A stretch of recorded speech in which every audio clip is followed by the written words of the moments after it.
So they like... They go together.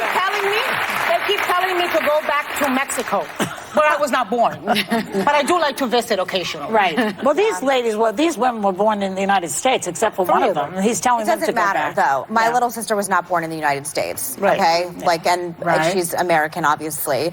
And I think that it's been an extremely painful week. I've gotten a lot of interesting phone calls from a lot of people that I don't normally hear from about what are we going to do? Because this is this bad. This, I do think, is one of those moments, much like Charlottesville, that will stand in memory.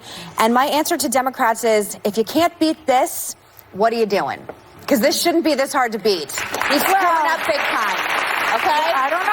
I'm just saying, this is so bad. It's like nothing I've ever seen, and I don't think anyone in this room has ever seen before. And you can't beat this. It's blatant racism. I have to take issue. What does it say about your party? I must take issue with that, because when he was running, he was blatantly racist, and he won. But you should. I think at this point, though, there's so. But I do think this is. I do think this is him running in 2016, but on acid. As I've said before, like he's taking his old ways of ginning up people's, racism and xenophobia, and I see a gentleman up there. You know, I want to say this, and I commend you for having called this racism, because it is what it is, and I think we've got to call racism. Wasn't that hard? That's why it's sad. Well, it's been a hell of a lot harder for a lot of Republicans to do. Yeah. We have seen a lot of Republicans, people that you and I know, who would have been able to do it before this, contort themselves into ridiculous shapes all this week, trying to say that it was not racist. We have seen the majority leader in the Senate, who is married to a Chinese woman, say that this isn't racist. I have seen Marco Rubio, whose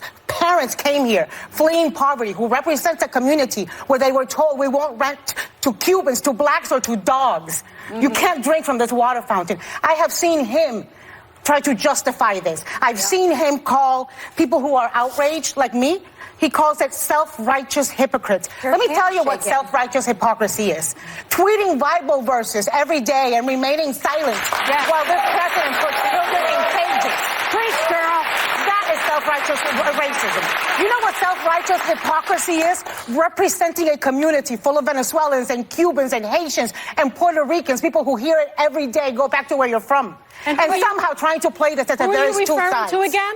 Marco Rubio. But well, he's just one of many. But I see Rick Santorum. But you said it. You said it about she Lindsay. has real raw emotion right now. Your hand is shaking with your card.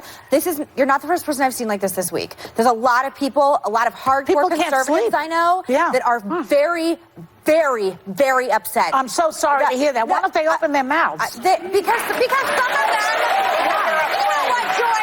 Because some of them are private citizens and friends of mine that don't have the kind of platform. I want to hear this. I'm not talking about them. Republican leadership. She's talking about people like you and I know, like Lindsay. Talking about saying Lindsey that this is not racism. But I'm saying they're personal friends that don't have. I'm sorry that my friend Sarah in Scottsdale doesn't have the same kind of platform I do. No, like we're not referring to that. I'm referring to Mitch McConnell. I'm referring to Rafael. But if you're a normal Republican walking around the streets of New York City like you and I are, or wherever, and you are tagged with this right now, it is humiliating. It's embarrassing.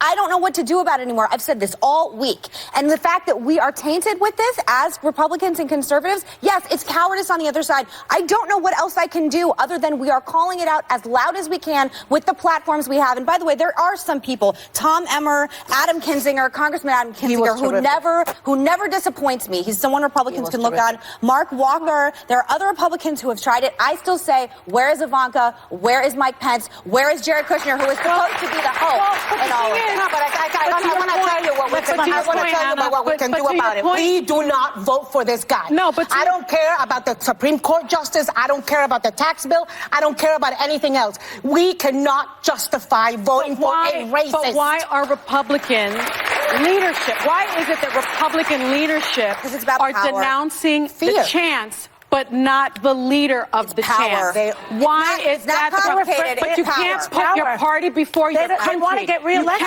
It's not complicated. It is not complicated. You cannot do that. I don't know why this question keeps getting asked. It's obviously about power. Right. I'm sorry. This is not a complicated question. It should be about power. Yes, it should be. What about the fact that he threw his base under the bus? Shouldn't they be turning on him for that? Those people who are chanting now are being told, stop asking me why Republicans are standing by it. We know why they are. Why don't they get mad at him? Yeah. Why don't they get mad? They don't get mad at him at anything. I mean, listen. Why? What kind of Kool-Aid did they drink? Evangelicals stick with him when he, cheated with a stripper and cheated on the stripper with a Playboy bunny. Well, and they're still with him. You can just, there is nothing. When he said, I can go on Fifth Avenue and shoot someone, he was right. They will stick with him no matter what. You can justify anything in the Bible, During the Civil War, they justified slavery in the Bible. I mean, that is true. That's nothing new. We'll be right back. This is not the Bible I grew up with. Later, bad PR.